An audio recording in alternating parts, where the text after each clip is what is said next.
So, since we were talking about the homework, I'm going to say that again. You're going to use the glossary words. It's going to be about only 3 words, but you have to make a good use of it. You will have to be creative because you have to use also the sentences that we talked about last week on the class before this one. And then you're going to add those. So now you have 2 different things, but you also are going to make a report with those 2. And we're going to talk about reports today. I'm going to start sharing a screen so that we are all in the same page. Oh, wait a minute. I'm going to need to unplug this because I don't want it to happen the same accident. Oh, I was showing the last page and I don't want you to just look at the last page. So, yes. Fernanda Briseño is finally coming to this class. Finally. All right. So are you able to see the slides that I'm showing right now? Please say something, manifest yourself. Say yes or no, whatever. Yes. Okay, thank you, Carmen. Yes, you are. Reports and writing technical reports. I'm not going to ask you something very hard for your homework, but still. And you know what is back for homeworks? Questions about the video conference. Yes, that's gonna have to be back because we are going to start to account for that because there's only very few people participating, but it's going to be tricky because I'm going to give you, of course, a forum where you can discuss about the video conference, but speaking is back. So you're going to record your discussion there and then people is going to answer back to you and so on. So we're going to have a discussion about the video conference. It needs to be back because I have to force you somehow to participate, to say something. Remember that this class is a conversation seminar. This is not a class where you just come, show yourself and write down your name on your computer or on your cell phone and do nothing. That's not the purpose of a language class. So with that said, you just wait for the homework to appear after we finish classes, which will be 2 homeworks for this week. Yes, you're gonna become more busy, of course. So let's see. The outline for this class is about types of reports and writing technical reports. It's basically about describing what the reports are and why you as an engineer need to know this. It's not just about any language. It's also about Spanish, but we don't care about the other language here. We are going to use just English. And about types of reports, we're going to divide them in what you're seeing here, formal or informal. We're going to explain what those are, short or long differences between them, informational reports, proposal reports, vertical or lateral reports, internal or external reports, periodic reports, functional, and so on. And of course, we're going to give you tips for writing technical reports, which is one of the kinds that is a formal report. And since you are in the 8th semester, during this semester, you're going to be writing technical reports. And once you finish your courses and you go for your internship, you are going to write a very nice technical report, which we call it the Memoria de Estadía. Yeah, it has a name in Spanish. I'm sorry. But I'm your professor. I'm the only one who can speak Spanish if I need it in this class. All right, so this is the outline. Let's go and see what these slides have for us. First of all, I wanted to include this information. In different courses, in different classes, I have already talked to you about this, but these are the actual facts. How engineers spend their time at early career, los primeros años desde que se gradúan. Let's take a look. 25 to 50%, they spend that time on engineering. It's very small time, just 25 to 50%. Oh, there's someone who has problem understanding, but she will have to see the video. It's fine. As long as you stay here, Connie, yeah, that's okay.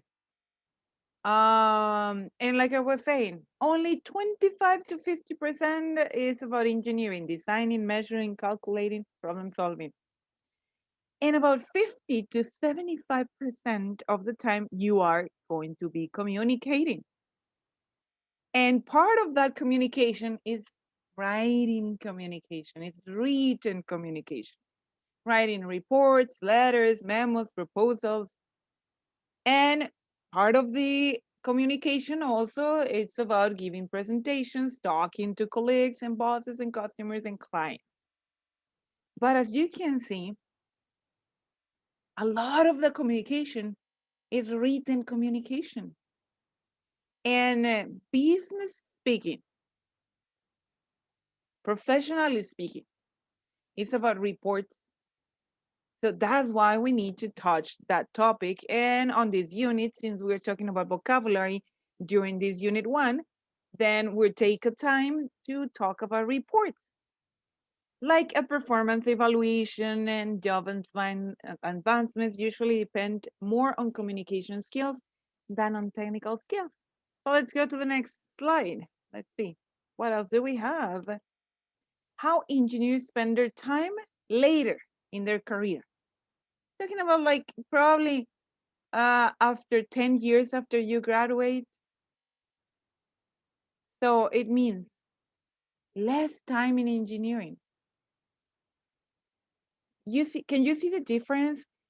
Early in your career, you spend about 50% of your time in engineering type of problems. But later in your career, when you advance in your career, you spend more time communicating. That's the reality. And yes, you're going to be reading and you're going to be writing and you're going to be presenting a lot of information. So that's the reality. About 90% of the time, you're going to be communicating instead of problem solving. Yes, in your advanced career, more time is spent in communicating rather than calculating. So let's go and see what type of reports are going to be are you going to be using in your career? So we go to the formal or informal first one. Formal and informal. Let's start with the informal reports, which are the easiest ones. The short way of communication when we're talking about written communication. And I'm making this type of movement because nowadays written communication is basically done using a computer when you type the information, but also you might be doing a lot of written communication through your cell phone devices. So that's typing or dictating communication, but you need to be careful about grammar all of the time. But let's see, informal reports. They are typical internal reports and they can go to other members. Most of the time, if it is an informal report, will be in the same department and probably to the same level of hierarchy, or it could be to the head of the department, but it will be for just that department. It also is used for reports that will circulate throughout the company. Something that doesn't need to be very formal, maybe to give an advice, to send a communication that maybe you need to just send some news to every person in the company, and it will be a short message. So that will be an informal report. Still is part of the reports, but it's a short version of a report. They use personal pronouns and contractions. That's how you can see that it's informal. Personal pronouns. Me, mine, I.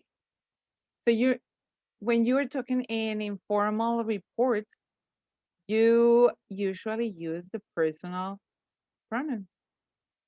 It's allowed to say yo, hice, fui, fuimos, hicimos, we did, but it's different when you talk informal than formal. Formal reports will require third person and they need to be very serious, but not informal reports. Through the report may be several sections long, maybe they can be short or they can be long, okay? But it's typically much shorter than a formal report. No contents page is included because it's informal. And they can even be formatted as a memo. Let's see what a memo is. This is like a typical memo, which is only a short message that you need to send to someone. So you mention to, whom, from, date, and so on. And usually nowadays, we don't, I mean, a memo is used in every organization, but nowadays, it's not just a memo, but it could be an email, and it will be a report because it's the same. It has the same meaning of a memo. Okay, so yeah, it's called a memo, and it's a report. Very informal. The informal structure for a report, it will have to have what every written communication needs to have. All of the time when you're writing something, you need to have an introduction, a body, and a conclusion. That's something that you can't just put apart. Always. You need to remember that always. Remember that. Introduction, body, and conclusion. But informally, it's very simple. Your introduction and conclusion are part of the body. You don't have an abstract. You don't need to explain extra. Very short headings, like subtitles, very short, if you need them. In the introduction, briefly state the problem, what you have done, and your conclusion. You have a target audience, so you speak directly to that audience. For example, like I was saying, maybe it is in the same department, at the same level. So if you are just sending a report to the person next to you, you go straight and send that report with the name of that person. For example, if Benjamin is writing a report to Hadnael, he's going to address Hadnael straight to him. He's going to include his name. Yeah, because it doesn't need to go to other people. That's why it remains informal. You have a target audience. You state the facts and do not embellish the details. Embellish, what does it mean to embellish? Embellecer, ponerlo pomposo. No, you don't need to put more things. You don't need to do verbosity. But make sure the report is understandable. It's simple, but it should be understandable. You remind the header, the person who is receiving the report, what your conclusions were. And the structure, it's like this. You use the like the normal fonts, and sometimes what it actually comes on, if you're using a word processor like Microsoft Word, as a default, Microsoft Word will give you any type of letter font in 12 point. And you can just keep it like that because you don't need to change the format. That's why it's usually just between 10 and 12-point font. It includes your recommendations normally, because you're gonna talk about any progress on the job that you're doing, and you could include recommendations about that. But take a look at the last point. You need to remain positive. It doesn't matter if your report is negative. Try to keep yourself, anytime that you're reporting something, avoid the way of saying no, no, no, or negative things, and try to look around and try to find a way to say the same thing that you're trying to say that has a negative meaning with positive words. It's always recommended. It's always recommended when you are a professional to not add extra stress in your communication. In the other course that you're actually taking, you're taking a course that speaks about leadership. I happen to know your professor, and I know that in that course, you're talking a lot about skills. And one of the things that you need to avoid at the job is being a toxic person. And toxically communicating doesn't work, especially professionally speaking, and especially reporting information. So you have to avoid that.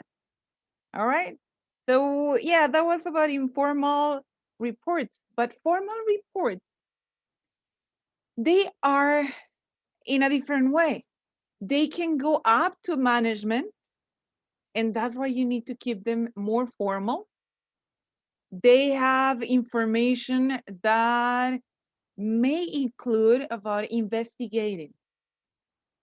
It's used also for research papers in higher education, like what your professors, me and the other professors from our engineering department, we are periodically publishing information, and we need to write it in a very formal way. So you're also going to find not just at any other type of job, but also in academic type of jobs. Formal reports are longer and well researched. Formal reports are impersonal. Like I was saying, with the other type of reports, the informals, you can actually use the me, we, but in formal reports, it's third person. This. It was done. Instead of saying we did, we say it was done. And summaries are located on separate pages. Oh, it seems that I lost it. Summaries are located in separate pages and usually have more than one heading. Formal reports may also be preceded by a proposal. We're going to talk about proposals too. So for formal reports, normally you have some other reports before. It includes a contents page, an index, if your report is more than 5 pages long. But usually formal reports are long, more than 5 pages. So normally with a formal report, you need to include an index. And of course, a cover letter. The first page where you put your names and the name of the company and so on. That will be also required, a cover page. So the same way as we were speaking about the informal having a structure, of course, with formal reports, we have to have a structure, of course. So the way to read this slide is horizontal, okay? So you don't go vertically, you go horizontal. Includes a cover page, as we were saying. It requires to have an abstract that briefly summarizes the problem and the process and the conclusions and everything. Then you have your title page that will cover the title of the report, the person who compiled the report, the publisher, and submission date. It summarizes your initial thesis, and I'm not just talking about an actual thesis, like what you guys in your educational level do. What I'm referring here is that a thesis could also mean that you have hypotheses. So it will include that the initial hypothesis of the problem that you're solving. You have to state the problem at the beginning of the report. The purpose of the study, the objectives could be part of the purpose on there. It includes all the details that are necessary for the audience, for the people who is going to be reading it, to completely understand the question, what the problem is. It includes a table of contents and a list of tables and figures. The body of your report will include an introduction, overview of the research, and final conclusions and recommendations. And there is the end of the report with acknowledgements, a list of references, of course, references. And they are located at the end of the report. And probably you can have appendices also. So you are going to be making a very, very formal report. That's why I'm not going to ask you to make a very formal report at the end of this semester, because starting June, some of you are going to start your internship and some of you are going to start the other semester in next year. But this is a type of report that you're going to be making for your internship. You're going to be reporting to the university, and that's a book. At the end, you end up having a book of your work. Everything is going to be there. So there's also another classification when we talk about types of reports. We can also talk about short reports and long reports, but we might be referring to the same, informal and formal. So that's why a short report, it's also called informal, and a long report is also called formal report. And so on. A short report, often no more than a single page or statement, but it could go longer. And like I said, it doesn't need an index. And a long report always has to have a format, introduction, body, the conclusion, the index, extra information, and so on. A short report, like I said, is like a memo. It doesn't need a cover. A long report or a formal report, of course, it needs to have a cover page. The short report, it's casual and relaxed. And like I said, it could be a simple email, but you can also have a more or a bigger or longer report through an email. And it depends to whom you are writing that email, that you want to keep it formal or informal. It will be dependable of who your receiver is, meaning of who your audience will be for that report. All right, so let's go to the next one. We can also talk about informational reports. And what's the difference with this one? Informational reports, they could be short reports, but they are referring to data, facts, feedback, or other type of information or that don't need the analysis. They are basically very, very professional. So these type of reports, informational reports, you're not going to give them to just anyone. It could be to the same level of position as you are, or you could be presenting this type of informational report to your boss or to your superior. It's very simple. It's not a complete report with a cover page or so on.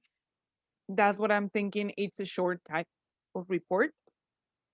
It could include they said that there's kind of like 4 type of these information reports: decision making, policy reports, compliance reports, and status reports. I included a definition of them here.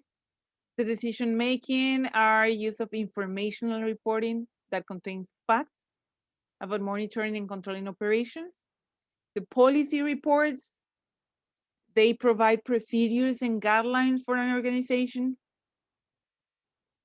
The compliance reports usually are between some companies' compliance. It could be to the government. It could be between departments. It could be, like it says in the example, like a financial reporting produced by a company. Then status reports are used for report critical feedback and updates on projects. And they are kept like very short, very simple, but they are usually very professionally, meaning of it's data that just a few people will understand. And that's what it's called, informational reports. Proposals, we talk about those in the formal reports, that formal reports usually have the proposal reports before. So what is a proposal report? They are directed toward a customer, a potential sponsor, a funding agency, a company board, etc. The company board is the directive part of the company, like the top level of the employees in the company, like the CEO, the management positions, and so on. So you usually write a proposal for those type of people. It outlines the problem statement, the company organization, functional requirements, the solution approach, deliverables for the project. It has a time plan, like a Gantt chart. So whenever you're going to start a project, usually you have to have a proposal for the project so that if the company like your proposal, they may approve your project. And then you're going to submit a formal report of your project. But before your project is accepted, then you submit a proposal. That's a proposal. And it normally answers a few questions, like, is the problem sufficiently important to justify money? Every company will always take a look at that. And that's why you need a proposal. Can we give you the money, the resources that you're going to need for your project? Maybe, or maybe not. Time and the effort that is going to be spent.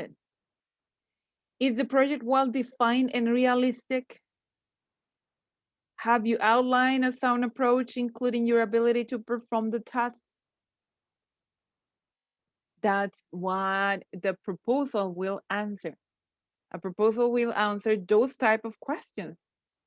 And it's very good. It's actually, most of the time in a proposal, you add a section that you call the justification of the project. And if it is well written, and if it is within the budget, I'm talking about the money and the time and the effort, yeah, your project might be approved. When we talk about innovating, being creative in a company, we're talking about this. Whenever you're going to be innovating something, you're going to need to write a proposal report.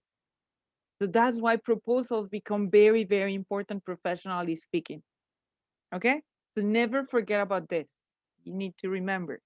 There's also some way to talk about or to mention the reports in a vertical level or lateral.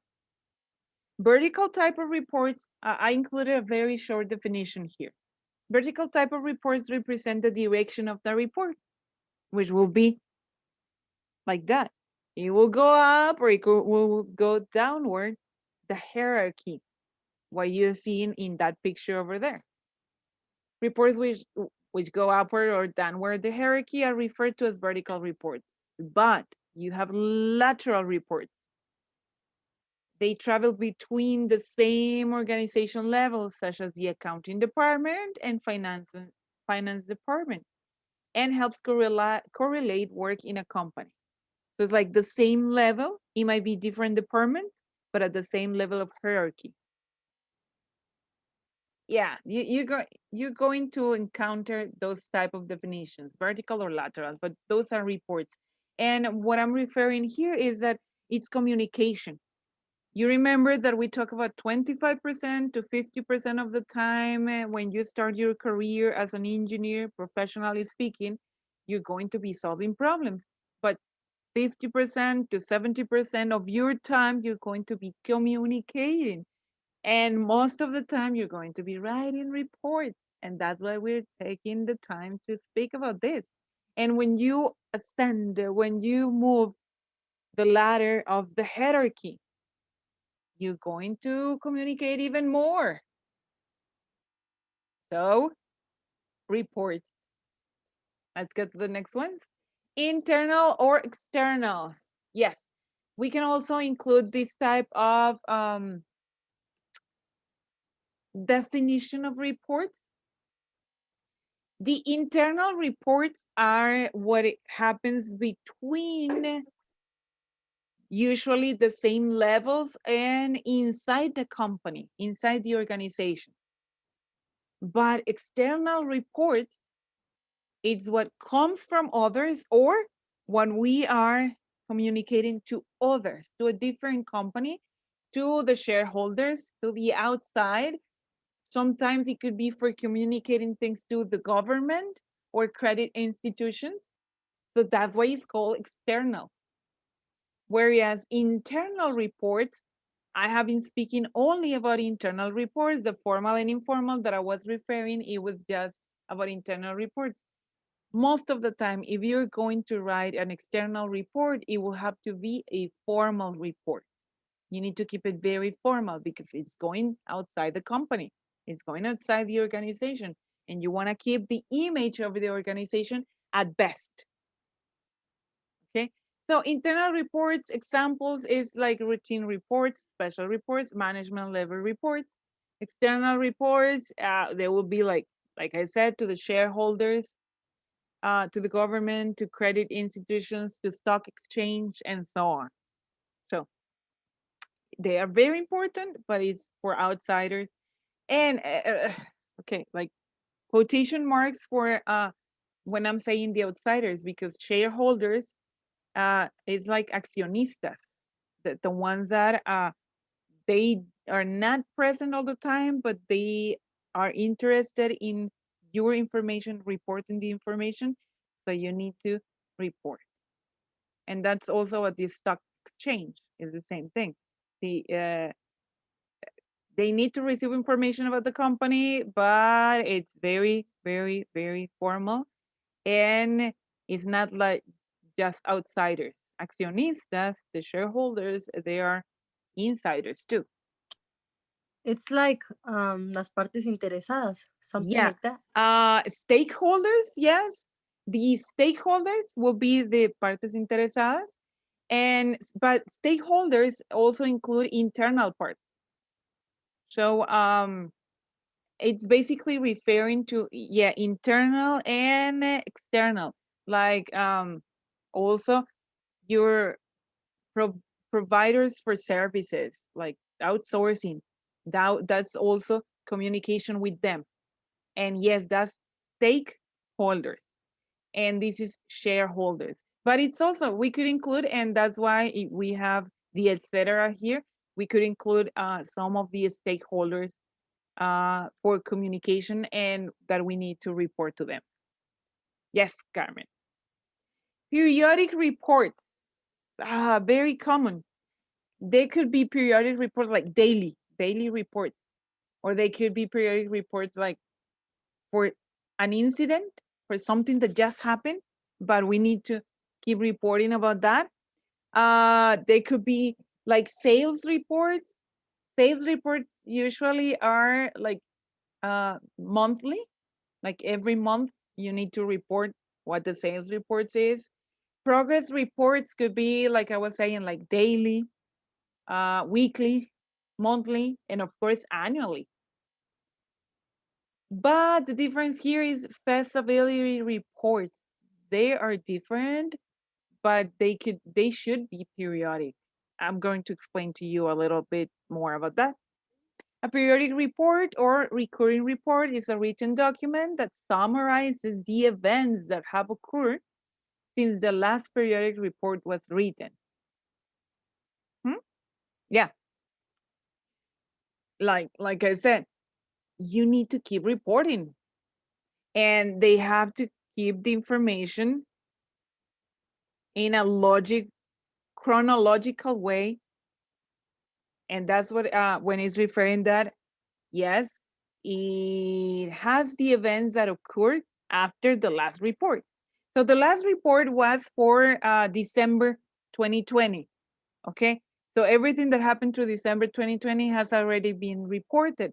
So in the January report, we are not going to say what happened through December, but we're going to include what happened in January. That's what it is. Periodic reports are written by federal agencies, corporations, nonprofits, and other institutions, which means by everyone. Every organization writes periodic reports. So let's see about the definition of those five. An incident report tracks the causes and effects of certain events. For example, an incident report will be created after a company merged or changed management. An incident report helps to identify effective strategies to make a business successful. Remember, incident, not accident. We're talking about incident, something that has changed and it influences a department or the people in the department, or it could influence the production. I don't know. But that's an incident inside, and we need to report it and we need to keep track. And that's why it's part of the periodic report. Sales reports track the growth and success of a business. This is an especially valuable report for analyzing the strengths and weaknesses of marketing strategies. I don't think I need to explain even more about that because you already took the marketing course, and about selling, we can understand even more. Sales, todo lo que vende, you need to report it. Progress reports, progression reports everywhere, in every department, in every organization, at any job. Someone needs to be keeping track of the progress of the job. So progress and side reports are very, very similar. Progress reports track overall business activity and monitor specific changes made to the business. A side report also looks at business activity, but includes recommendations for improvement. That's just a very little difference. Progress reports are so useful, especially for quality management.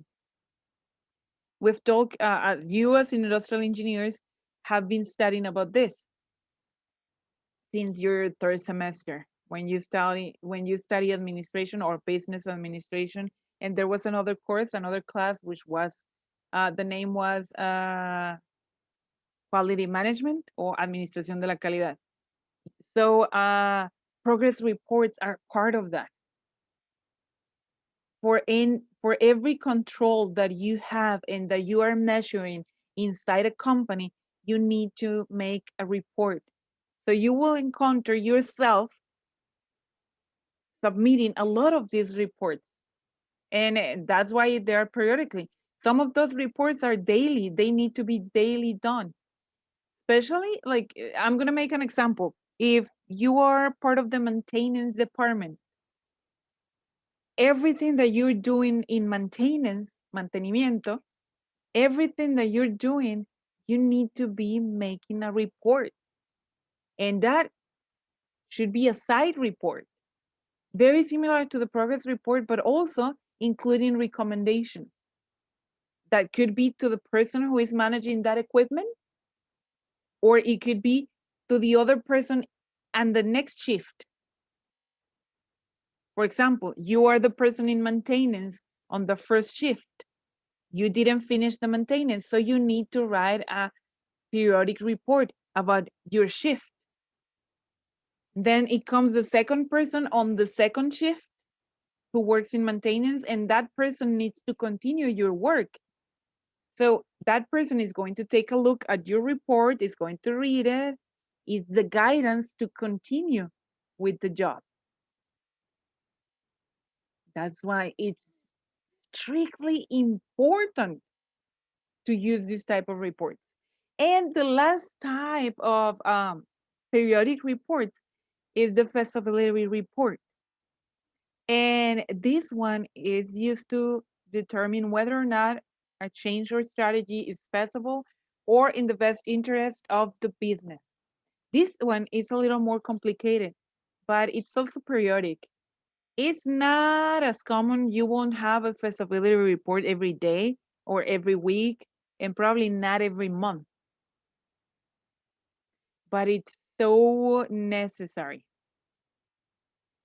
A feasibility report could include a marketing study. It could include a predictions. It could include a lot of calculations to see if a project or something in the job should be changed or if we could keep working on that. Especially if you're going to innovate or if you're going to launch a new product, you need a feasibility report, which includes a very deep investigation in the surroundings and of course of the market to see if that product that you're launching, if the new product is actually possible, if it's going to be good, if it's going to be, or if it's going to have a great or good answer from your clients. And like I'm saying, it needs to be submitted periodically, but it's not like every day. But it's very necessary in any organization. Then we have the functional reports. What's a functional report? This one is done between position organizational units at a different management level based on the specialized nature of the function for which a mutual responsibility is shared. To understand this, we need an example. Here, human resources at headquarters, the human resources department at the main office for the organization. The example is, it has functional responsibility for the area human resources activities, while these activities report administratively and directly to the vice president of area operations. There is no formal line of authority in a strictly functional relationship. What? Okay, so here's the thing. It's actually understood inside a company that, for example, if you look at the hierarchy that I'm showing you here, that image below, you can see the CEO at the top. And then you have all of the management levels like marketing, production, sales, human resources, and finance. So it's easily understood that human resources need to report to the upper level. That's why it's called a functional report. And so on, finance and the other one. When there is strictly information going that way, in a vertical way, as we mentioned before. So that's about the definition, or speaking about what kind of reports that we may encounter as professionals. But right now, we're going to go to the second part of this class, which is about technical reports. And it's about writing. The main idea for these slides and for this class is just for tips, for advice, recommendations for you on how to write a good technical report. And what you're going to see in the next slides, it's just that, it's recommendations of writing a technical report. So let's see what it is. Tips on technical reports. Oops, I went to the next one. It says, don't waste words. Don't say obvious things like pollution is a serious problem. Everybody knows that pollution is a serious problem. So it's like, don't just go around and try to use more words. When you are writing a technical report, it's a very formal report. So formally speaking, you want to go to the point. Don't say things your audience doesn't need to know, like long, irrelevant explanations or detailed math. In the report, you may include, these are the equations used, and then you can just put the answer to it. You don't need to include in your report every step that you took to make all of the calculations, unless your report is a manual referring on how to use a software, for example. Then if it is a manual of the use of a software, your technical reports needs to include every single step. But it depends on what type of technical report you're writing, of course. Use spell check and grammar check. You need to remember that. Grammar. It's. Remember that it is a contraction of it is versus it's, which is a possessive pronoun. It's a nice day. Put the city back in its case. Remember the differences. So grammar is very, very important. And for example, affect versus effect. Affect is a verb, effect is a noun.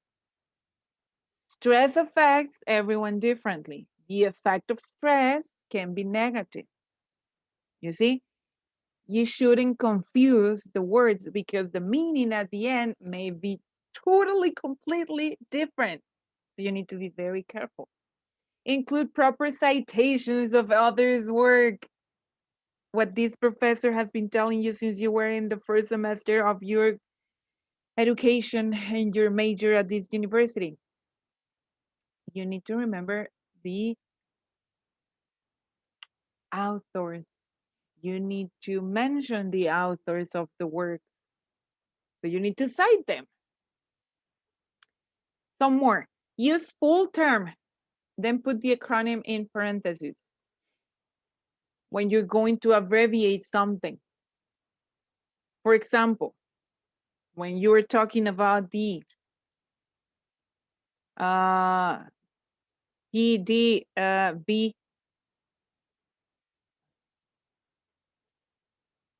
the PDCA, the PDCA cycle. I even have to think about it. If I am abbreviating that, and I haven't even explained to you anything through my writing, that's wrong.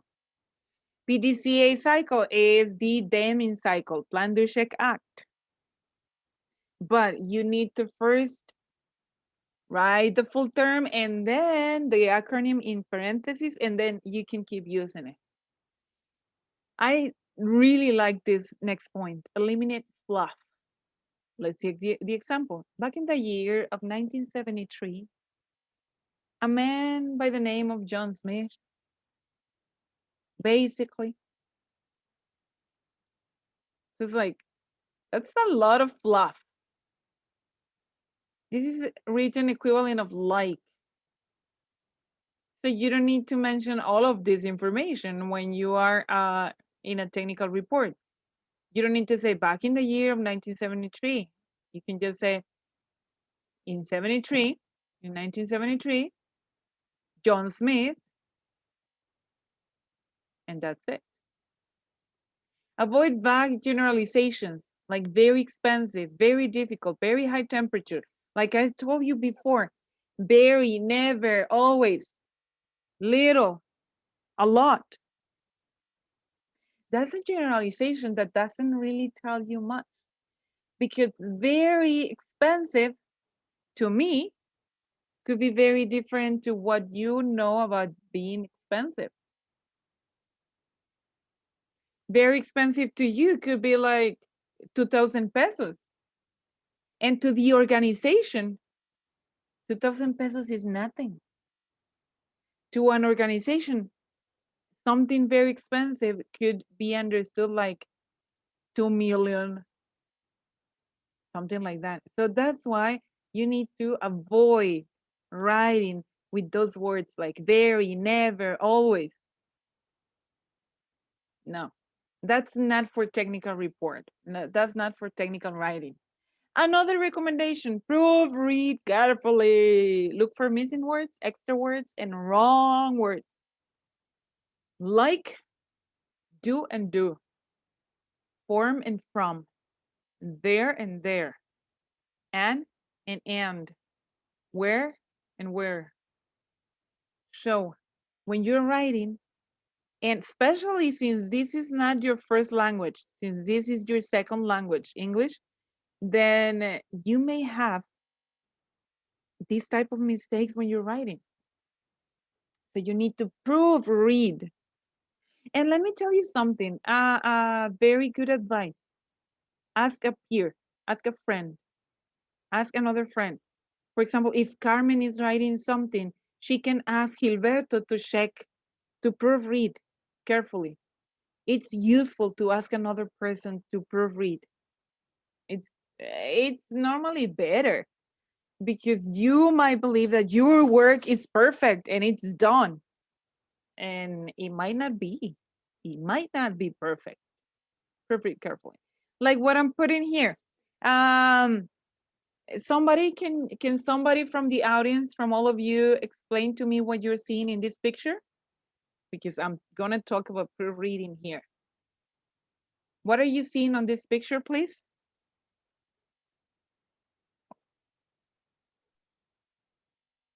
The Anyone? number Mhm. 50. Okay, so Gilberto says the number 15. Does anybody else in the audience, in the group, see something else?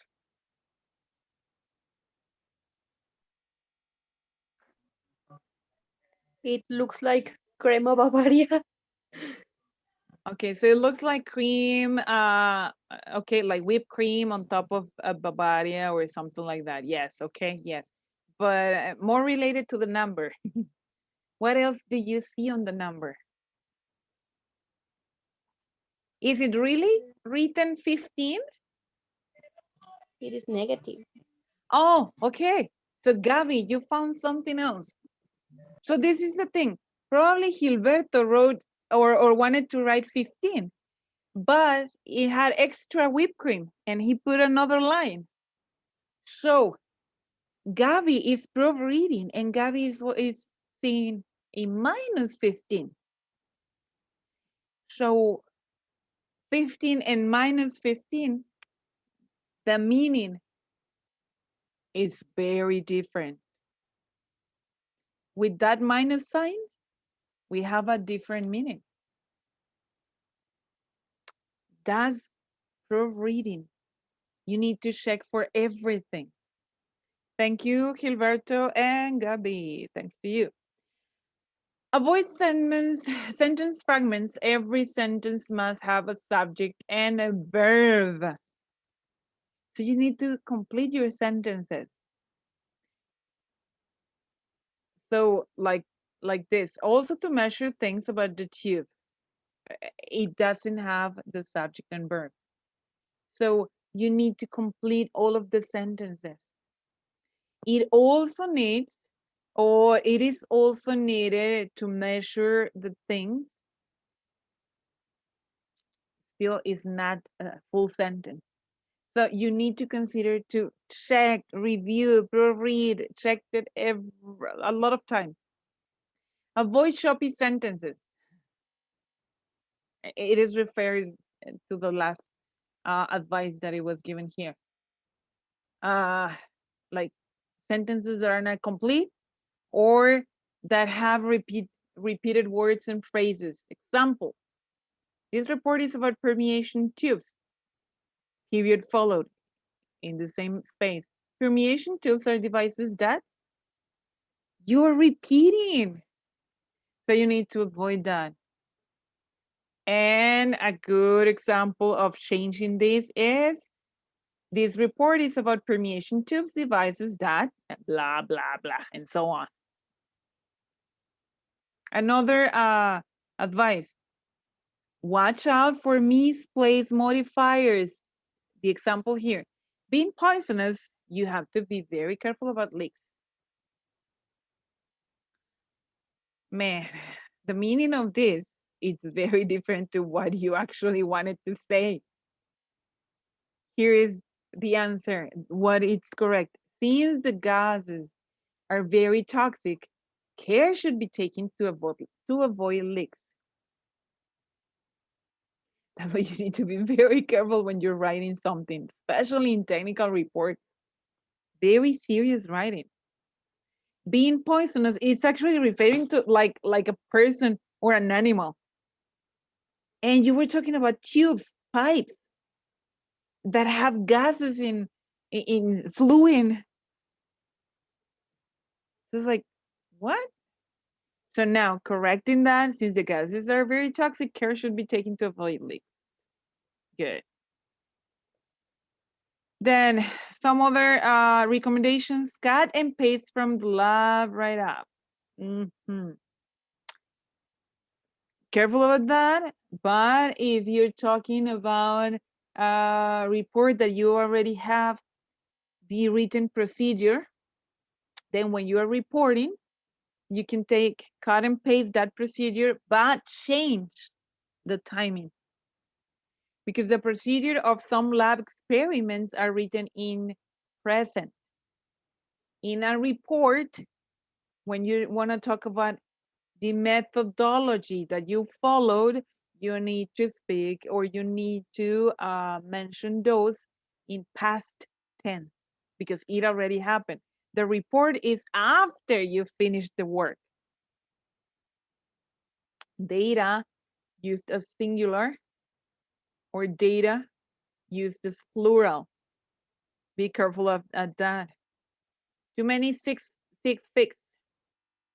Too many six figures. So also be careful about that.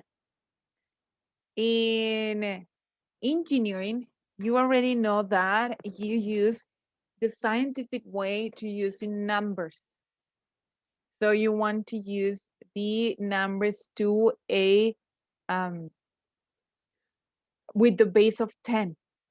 So instead of using six figures, like millions, then you will say, if it's 1 million, you will say 1 times 10 to the 6th. So you use the way of using scientific numbers. Missing units in graphs, that's a no. You always need to proofread. You need to include the units in any graphs or tables and sample calculations. Units, remember your math classes, your physics courses, and all of those. You need to keep the units. As an engineer, you cannot just speak as a simple number. You have to include the units in what you are reporting. Axes or curves lacking labels. That's something very super wrong. Very bad. In a graph, the axis, the x-axis and the y-axis, it needs to have the label for the other person that is reading to understand your graphs. Failure to refer to and explain tables and figures in the text. Oh my goodness. And I have seen this type of technical reports at my level of work. A lot of reports with this mistake, and it's very wrong. Including a figure or a table and just saying, oh, these are the results. And you have to look at a picture and that's it. That's wrong. In a technical report, you need to refer to the figures and the tables in the text, and you need to explain them in the text. Please, all of you, please remember this all of the time when you're reporting and when you're using a figure, you need to talk about it in the text. It's part of the report. Okay, I was just excited about that. Font size too small in Excel spreadsheet. When you use a part of a spreadsheet and you copy and paste it, and then the font size changes, and it usually changes to a smaller size. You need to be careful about that. The use of first person and present tense in procedure description is a no. It should be third person, and like I mentioned before, you need to remember that you need to use past tense. And big no-nos, no, using someone else's data. Do you remember plagiarism? We have been talking about this through all of your major in these 3.5 years and starting to be 4 years of your studies. Using someone else's data is plagiarism, and that is wrong. And copying from a previous lab report, it's not okay. I'm using the example of a lab report, but this could be from a previous report. And a previous report doesn't give the actual data. So that's a no. Big no. But a good report addresses the intended audience, provides introductions and conclusions for internal sections as well as the whole paper, provides transitions between sections. It avoids stream of consciousness, rambling, writing.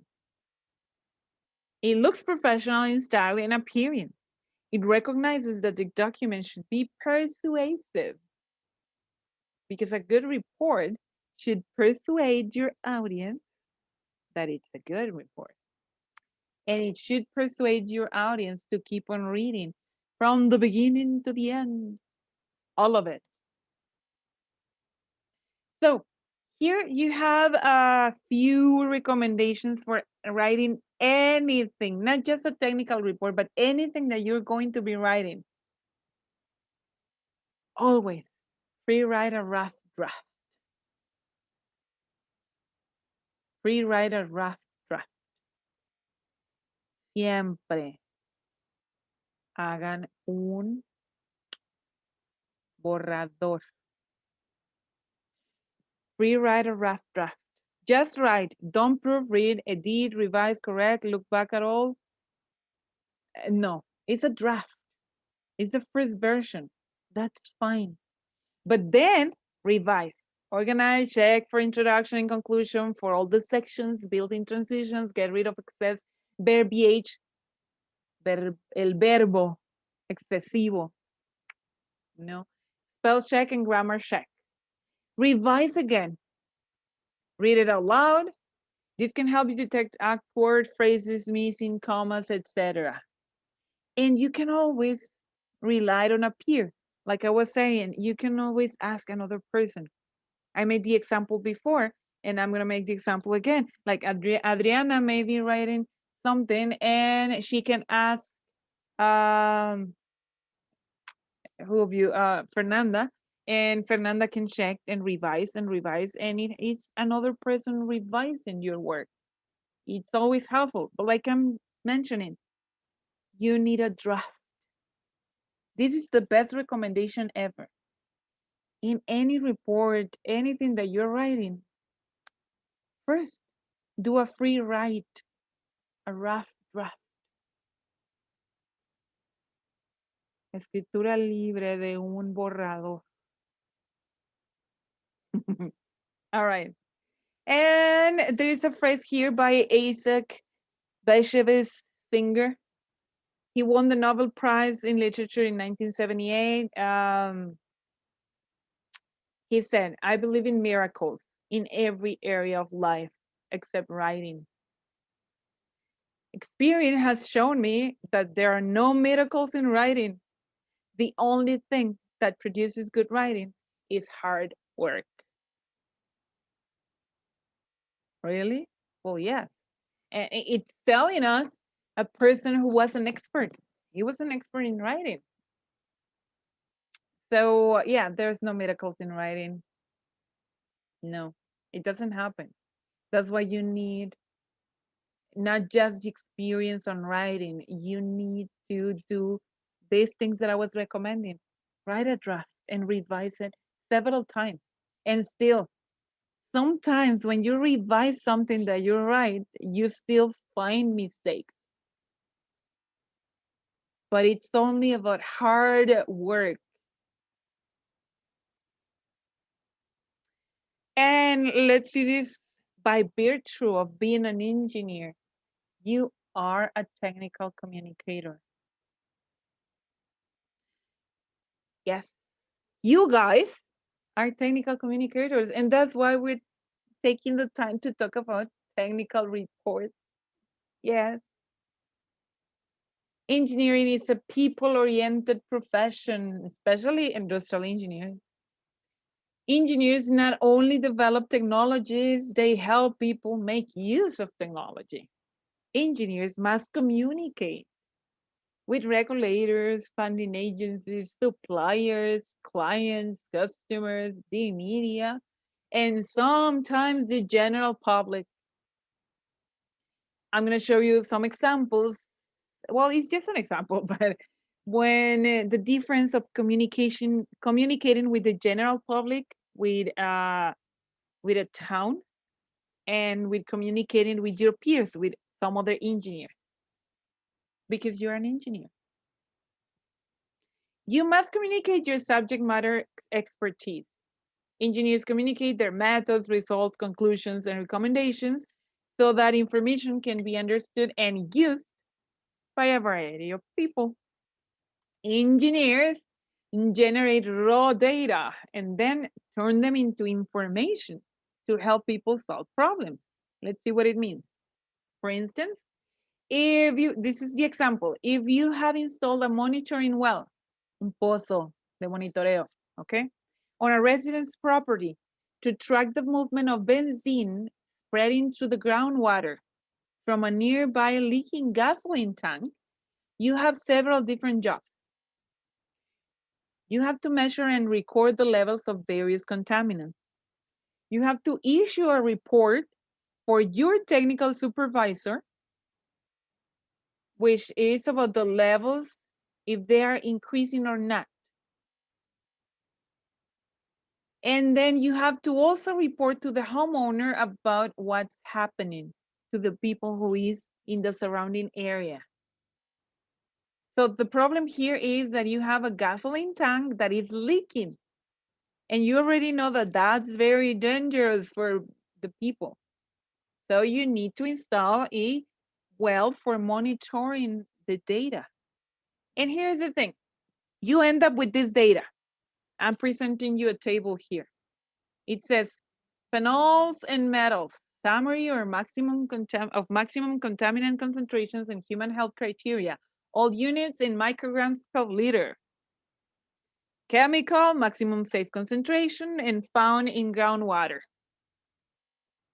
In the chemicals, you have total phenols, and then you have an account of maximum safe concentration by the law, which is 3,500.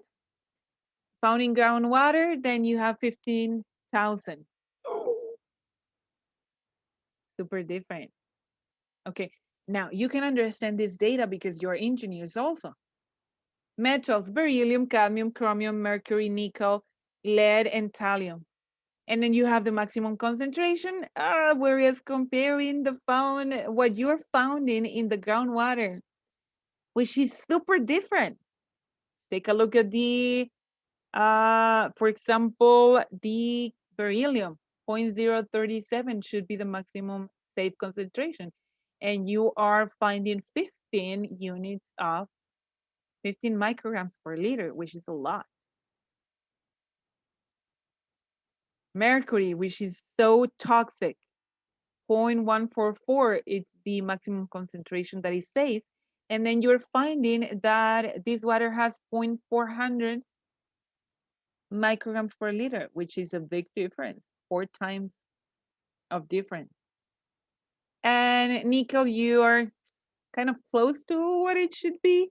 In lead, you are below the safe concentration, which is the only number that you're good. Lead, plomo, is the only number that you're okay with it. So that's the big problem that you are encountering. But we're talking about reports. Since you have this type of information, the question is, for which audience is this table appropriate? Is it for the supervisor or for the homeowner? Answer back to me, please.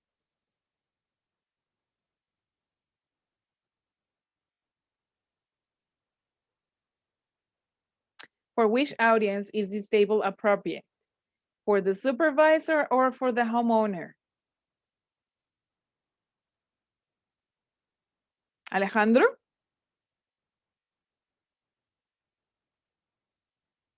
Can you answer the question? No? All right. Then maybe you're not understanding all the information that we're talking about. Wrong thing, Alex. So I'm gonna ask another person. Valeria, is this table appropriate for reporting to the supervisor or for the homeowner? Valeria? No. Okay. So I keep on going to the next one.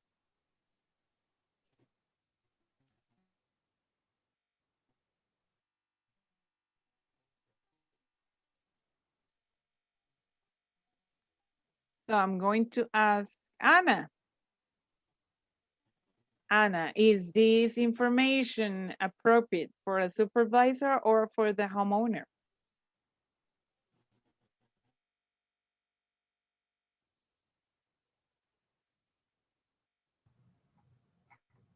What, teacher? The question that I'm asking is this information appropriate for the supervisor or for the homeowner?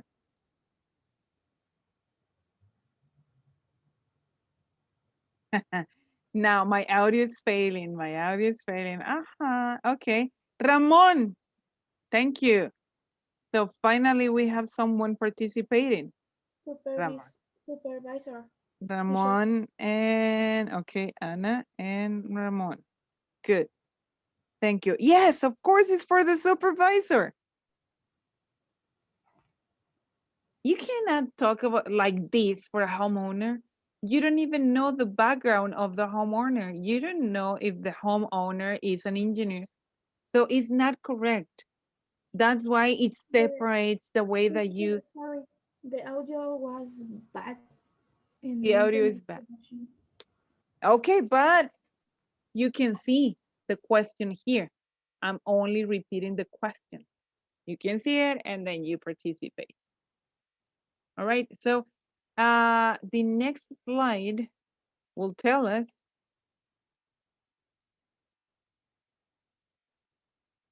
how we can tell the homeowner.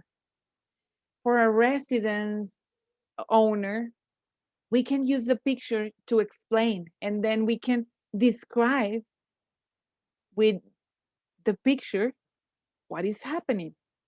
So take a look at the picture, and now the homeowner can understand that we made a monitoring well close to the house of the homeowner, and the groundwater is already contaminated. We discovered that, and now the residence owner can understand better what's happening with the leakage and can take also can take action to not drink the water from that the groundwater that it's actually given to the homeowner. So it's usually this advice it's referring to you to be careful that sometimes you're going to be communicating also to the society, and sometimes using different type of figures and tables it's better than keeping it too technical, because you need to communicate the information to different audiences. Data alone are usually not useful. The information is data made useful for other people.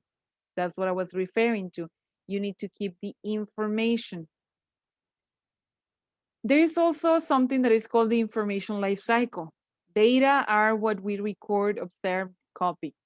Los datos. Information is data that have been synthesized, put in context, and made meaningful.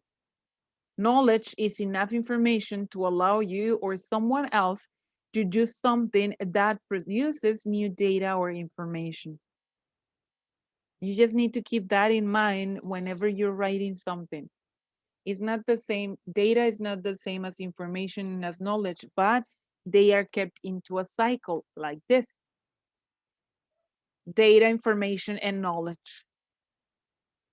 So, just to add to the skills, las habilidades that you guys need to have, it's about managing information, writing technical information for many audiences, design graphics for technical information, elicit expert information, like interviewing others, pardon me, presenting information verbally, and work collaboratively, writing collaboratively. Engineering documents you may be involved in writing. They could be also user manuals, software and hardware, training materials, environmental guidelines and reports, safety policies and instructions, technical proposals and reports. And I put them into a different color because you're going to be doing that very early in your career on your internship. The last two types bridge the gap between the workplace and the academy. That's why I included them. And yes, this is the end of the presentation. I want you to go and review this presentation. After we finish this class, I'm going to upload these PowerPoint slides so you can review them again. And I'm going to open the space for the homework that we talk about at the beginning of this class. So you need to check the platform. And if you weren't able to listen correctly because of the internet connection is not working properly because it snowed close by and it was cloudy or it was raining, yes, due to climate problems, that's okay. You can just go back and check the video. Just wait for it because you know that it takes about several hours to upload. And yes, you're gonna wait for the second homework, which is about this video conference. You're gonna have a few questions and then you're gonna have to answer them and practice your conversation skills because this class is called English Conversation Seminar 2. Okay? Any questions? No. All right. Thank you, Carmen. Then with this, I'm going to say that class will be dismissed for now. And you just need to make sure to check on the Canvas platform and wait for the video. All right. See you guys later. Bye-bye. All right. Thank you. Bye. Okay, bye. Goodbye. Goodbye. Yeah, homework.